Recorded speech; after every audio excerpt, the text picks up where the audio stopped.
यहाँ बीजेपी का गठबंधन छोड़ दिया, ये पॉलिटिकल निशान से आप कैसे देख रहे हैं? चलिए, सबसे पहले तो मीडिया के सभी साथियों को धन्यवाद, आप सबका स्वागत। ये थोड़ा नीचे रखिए। और आप सब लोग अभी तक कोविड से सुरक्षित रहें। मैं भगवान से ये प्रार्थना करूंगा आने वाले समय में भी इसी तरह जो है जन सेवा में आप लगे रहें और आप स्वस्थ रहें। और आपके माध्यम से हमारी सभी जनता को मैं एडवांस में दीपावली की शुभकामनाएं देता हूं। और आप सबको बहुत बेताबी से आज के दिन का इंतजार है, मैं समझ सकता हूं, क्योंकि काफ़ी फेरबदल जो है पॉलिटिकल सिनेरियो में, पर्टिकुलरली दार्जिलिंग नॉर्थ बंगाल में हुआ है और ये बात स्वाभाविक भी है। एक बात मैं आपको कहना चाहता हूं, विमल दाजू और मेरा व्यक्तिगत संबंध बहुत अच्छा है और मैं उनकी और जीजीएम पार्टी की सभी कार्यकर्ता, उनके विस्थापित नेताओं की बहुत मन से इज्जत करता हूं और मैं लगातार उनके संपर्क में भी हूँ। भले ही आज पॉलिटिकली वो टीएमसी को ज्वाइन किए हैं, उसके बावजूद भी क्योंकि वो भी गोरखा है और मेरे अंदर भी गोरखा का ही खून है, सो हम भले ही पॉलिटिकली अलग अलग दिखे लेकिन अंदर से एक हैं। अब टीएमसी को ज्वाइन करना विमल जी की और जीजीएम पार्टी की उनकी अपनी समझ और मजबूरी हो सकती है, इसका सही उत्तर तो वही देंगे। लेकिन इतना जरूर याद रखिए कि अभी इलेक्शन में बहुत समय है, 7 महीने का समय है और आने वाले समय में ऐसे बहुत सारे जो है फेरबदल भविष्य में भी देखने को मिल सकते हैं। और आज मुझे एक चीज का थोड़ा दुख है कि मैं हमेशा जीटीए को लोगों को कोसता था, उनको टोकता था सिर्फ इसलिए कि विनय जी और अनित थापा जी वो लोग ममता दीदी का साथ देते हैं और उसके कारण गोरखाओं का बहुत अहित और नुकसान हुआ है। लेकिन आज से मैंने ये तय किया है कि एटलीस्ट मैं अब जीटीए को कम से कम कभी नहीं कोसूंगा, क्योंकि ये मैंने देख लिया। मेरी पॉलिटिकल समझ बहुत थोड़ी है लेकिन मैंने देख लिया पॉलिटिक्स में सब कुछ संभव है।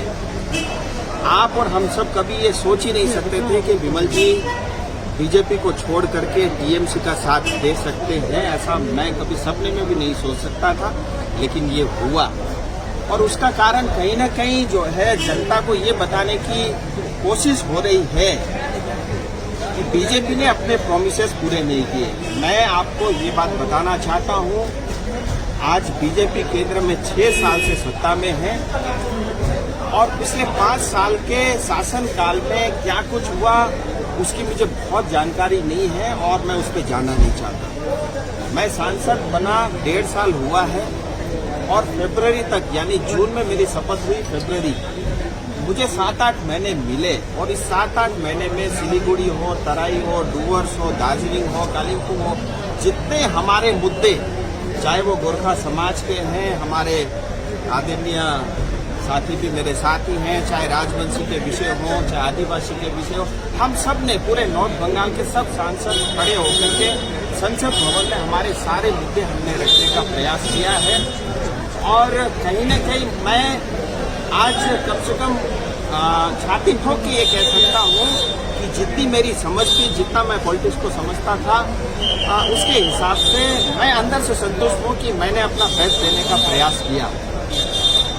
अब देखिए क्या है कि आज बीजेपी एक ऐसी पार्टी है जो अपनी कमिटमेंट को ऑनर करती है। हम कभी नहीं सोच सकते थे 370 हट जाएगा, वो हटा। 500 साल से ज्यादा समय से राम मंदिर का मुद्दा चल रहा था, उसका भी समाधान निकला। सीएए कानून लागू हुआ और उसके कारण बहुत सारे जो है प्रताड़ित लोगों को अभी जो है उनको नागरिकता देने का काम भी हो रहा है। लेबर रिफॉर्म से लेकर के, यानी जो ऐसे विषय थे जिसको कोई हाथ नहीं लगाना चाहता था, बीजेपी उसके अंदर तक घुस करके और जो संकल्प पत्र में वादे किए थे वो सब पूरे किए। मैं अपनी जनता को ये आश्वासन देना चाहता हूँ, बीजेपी ने विशेष करके गोरखाओं के लिए जो 2 मुद्दे किए हैं, एक 11 जो एसटी जनजाति, उनको एसटी का स्टेटस देना और दूसरा बात स्थायी राजनीतिक समाधान ढूंढना। और जनता में भी कहीं न कहीं ये एक मन में, उनके मन में एक प्रश्न है जो स्वाभाविक है कि हम किस कारण बीजेपी को वोट दें। आप हमें रीजंस बताइए। सो मैं आपके माध्यम से अपनी जनता को ये आश्वासन देना चाहता हूँ, ये कहना चाहता हूँ कि चुनाव से पहले मैं वो रीजन आपको ला करके दूंगा, वो कारण मैं आपको ला करके दूंगा, जिसके बदौलत आप जो है बहुत आसानी से बड़े गर्व के साथ जो है बीजेपी को वोट दे सकते हैं। आप जो बात गोरखा और बीजेपी हमारा एक नेचुरल अलायंस है, क्योंकि हम भी एकदम कट्टर देशभक्त होते हैं जो वीर की तरह अपने देश के लिए अपना खून बहाते हैं और सरहद पे हम लोग जो है दुश्मन के साथ जो है हमेशा लड़ने के लिए तैयार रहते हैं। इसी तरह भारतीय जनता पार्टी एकमात्र ऐसी पॉलिटिकल पार्टी है जो नेशन फर्स्ट के नारे से, यानी हमारे लिए देश सर्वोपरि, उसके उस फिलोसफी पे जो काम करती है। सो एक हमारा और बीजेपी का एक नेचुरल अलायंस है, वो रहेगा, क्योंकि हमारा जो अलायंस है दार्जिलिंग हिल्स, तराई और डूवर्स की जनता के साथ है, वो कायम है। आने दिन में भी आप देखेंगे कि वो हमारा अलायंस जो है इसी तरह से रहेगा। और हम सबको ये जरूर दुख है कि विमल जी बीच रास्ते में हम सब छोड़ के गए हैं, लेकिन जैसा मैंने आपको पहले भी बताया कि अभी चुनाव में बहुत समय, मुझे लगता है बहुत सारे चेंजेस आने वाले समय में देखने को। तो आपको ये बात जो बताते हैं कि विमल गुरुंग को फिर बीजेपी के आने के लिए कोई संभावना की है? आपके बीजेपी को दौड़े कि विमल गुरुंग को लिए अभी तक खुला रहेंगे? देखिए, मैं आपको एक चीज बताऊं, मैं ऐसा चाहता हूं क्योंकि मैं खुद गोरखा हूं। मैंने देखा है 1.5 करोड़ हिंदुस्तानी गोरखाओं को जितनी जो जिस डिग्निटी के साथ जो इज्जत उनको मिलनी चाहिए थी, कहीं न कहीं वो नहीं मिलती। और भाजपा ने गोरखाओं की पहचान बढ़ाने का काम किया है। आज कल गृह मंत्री जी भी मतलब गोरखाओं को लेकर के उन्होंने भी अच्छी बात बोली। उन्होंने ये तक भी कहा, जब विमल जी के बारे में उनसे पूछा गया तो उन्होंने स्पष्ट कहा, विमल जी आज तक वो गोरखाओं के लिए लड़ते रहे और अभी भी वो गोरखाओं के लिए लड़ रहे हैं। मैं इस चीज को जो है अप्रिशिएट करूंगा, ये स्पष्ट गृह मंत्री जी ने कहा है। और देखिए, मैं चाहता हूं कि हम सब गोरखा भाई, चाहे किसी भी राजनीतिक पार्टी से हम लोग ताल्लुकात रखते हो, मैं चाहता हूं हम सब गोरखा एक हों और हमारे मुद्दे एक जैसे हैं।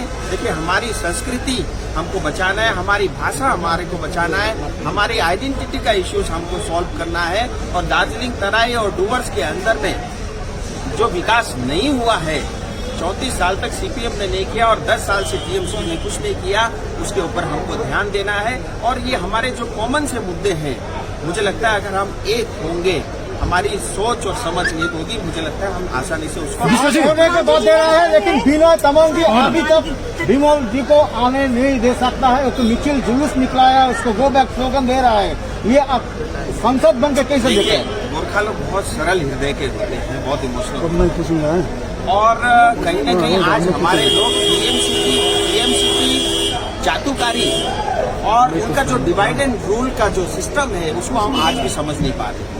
आप मुझे एक बात बताइए, आज विमल जी ने टीएमसी ज्वाइन किया और वो कलकत्ता में है, और टीएमसी की प्रशासन विनय तामांग जी को विमल जी के विरुद्ध में नारे लगाना और इस कोविड पेंडेमिक के समय में जुलूस निकालने की इजाजत दे रही है, और वो टीएमसी ही करवा रही है। मेरे पास वो सारी रिपोर्ट है, सारी खबरें हैं। सो ये डिवाइड एंड रूल का फॉर्मूला टीएमसी का आज का नहीं, बहुत पुराना है। 2013 में अलग अलग बोर्ड में बांट दिया गया और आज भी पॉलिटिकल डिवाइड करके किसी तरह जो है मतलब वो फायदा उठाना चाहती है। मैं टीएमसी से कहता हूँ, अच्छी बात है, आपने विमल जी को शरण दिया है और उसके कारण एक अच्छी बात होने वाली है, क्योंकि जो विस्थापित लोग, मैंने भी बहुत कोशिश की, क्योंकि लॉ एंड ऑर्डर स्टेट का सब्जेक्ट होने का कारण मैं उसमें सफल नहीं हुआ। मैं ये चीज मानता हूँ, स्वीकारता हूँ, और मैं टीएमसी से कहना चाहता हूँ, आपने जो वादे और आपने जो कुछ भी विमल जी को प्रॉमिस किया है, मैं चाहता हूँ आप उसको जल्द से जल्द पूरा करो।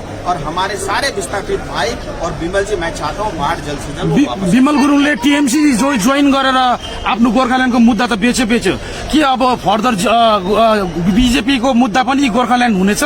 देखिए, मैं आपको एक चीज स्पष्ट बताने चाह रहा हूँ कौन क्या कर रहा है, कौन क्या नहीं कर रहा है, मैं अभी इस पर ज्यादा नहीं जाऊंगा।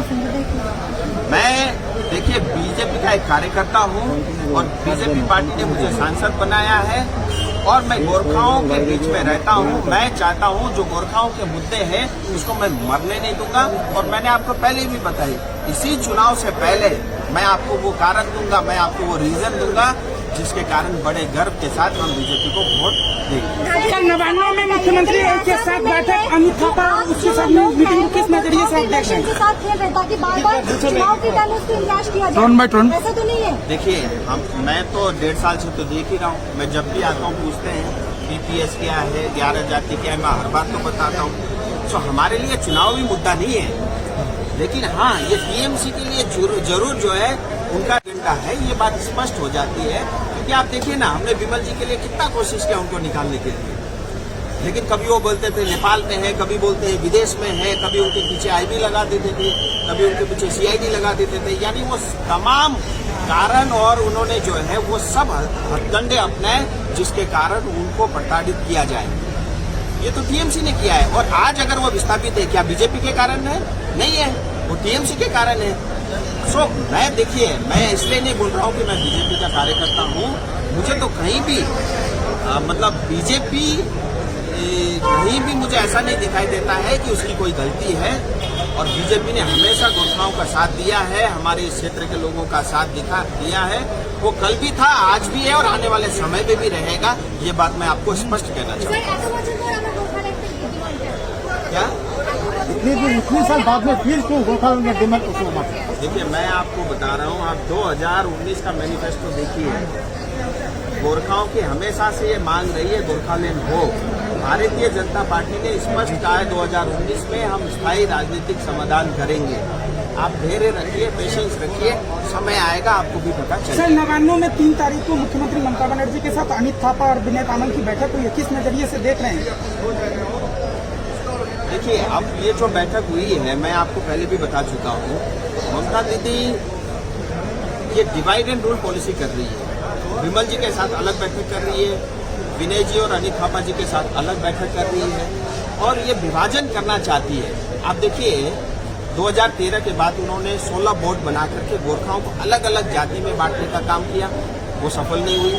अभी विनय और अनित थापा जी की एक टीम और विमल जी की एक टीम बना करके इनको आपस में लड़ा करके जो है वो अपनी चुनावी रोटी सेकना चाहती है। लेकिन मैं बीच का रास्ता अपना रहा हूँ। मैं बोल रहा हूँ सब गोरखा भारतीय जनता पार्टी के साथ है। मैं उनका प्रतिनिधि कर रहा हूँ, उनके सांसद होने के नाते मैं गोरखाओं का सिर झुकने नहीं दूंगा और इनके जो हथकंडे हैं उसको सफल होने नहीं दूंगा। ये गीता महाजन नसलवारी में ये ट्राइबल जो लेडी थी उनको नौकरी दे दिया स्टेट गवर्नमेंट से। उन लोग के आरोप लगाया ये अमित शाह जी 2017 में आया था, उसके घर में गया था, भोजन भी किया था, लेकिन बीजेपी साथ नहीं दिया। 2 बातें हैं, एक तो बीजेपी के नेताओं की सिलीगुड़ी में और दार्जिलिंग में, कुचबिहार में, जलपाईगुड़ी में डिमांड बढ़ गई है, क्योंकि ये पता चल गया है कोई भी भारतीय जनता पार्टी का शीर्ष नेतृत्व किसी के भी घर में जाएगा, टीएमसी अगले दिन जाकर के उसको नौकरी दे देगी। तो लोगों के फोन आ रहे हैं, हमको बुलाया जा रहा है, आप आ जाओ जिससे हमको नौकरी मिल जाए। ये सिर्फ और सिर्फ जो है राजनीतिकरण करने की कोशिश है। गीता जी जैसे ऐसे बहुत सारे गरीब परिवार के लोग हैं, मैं चाहता हूँ टीएमसी सरकार उन सबको भी नौकरी दे। हम आएंगे 21 में, ये तय है 200 से ज्यादा सीट लेकर के, वो तो हम काम करेंगे। लेकिन अगर वास्तव में गरीब जनता के साथ टीएमसी खड़े दिखना चाहती है तो मैं चाहता हूँ गीता जैसे बाकी परिवारों को भी नौकरी मिलनी चाहिए। आज देखिए जो रिफ्यूजी आए उनको लैंड राइट दिया, मैं उसका स्वागत करता हूँ, लेकिन मैं टीएमसी और ममता दीदी से पूछना चाहता हूँ 10 साल तक आप कहाँ थी? ठीक चुनाव 6 महीने पहले आप ये घोषणा क्यों कर रही है? अगर आप ये करती है मैं इसका स्वागत करता हूँ। फिर मैं आपसे दूसरा सवाल पूछना चाहता हूँ, आज चाय बागान में काम करने वाले श्रमिक, सिंकोना बागान में काम करने वाली जनता, फॉरेस्ट लैंड विलेज में रहने वाले जनता और टीआई फंड में रहने वाले जनता, इन लोगों को पर्जा पट्टा क्यों नहीं मिलता? क्यों आप नॉर्थ बंगाल के साथ भेदभाव करते हो? क्यों आप सिर्फ राजनीतिकरण करना चाहती हो? ये सवाल ममता दीदी को पूछना चाहिए। आप लोग जो है कभी टीएमसी को नेताओं के इतने कड़े सवाल नहीं पूछते। मैं आपको ये कहना चाहता हूँ, आप जाइए उनसे पूछिए। अंत में मुझे ये खबर मिली कि हमारे गौतम दा जो है वो कोरोना पीड़ित हुए हैं। मैं उनकी जल्द से जल्द स्वस्थ होने की कामना करता हूँ। राजनीति अपनी जगह है, लेकिन फिर भी मानवता के नाते मैं भगवान से प्रार्थना करता हूँ वो जल्द से जल्द स्वस्थ हो। बहुत बाबू जी, कल विवेक ने मिशन अंकल पर लिस्ट बोला था, उसका क्या है? चलो भाई चलो।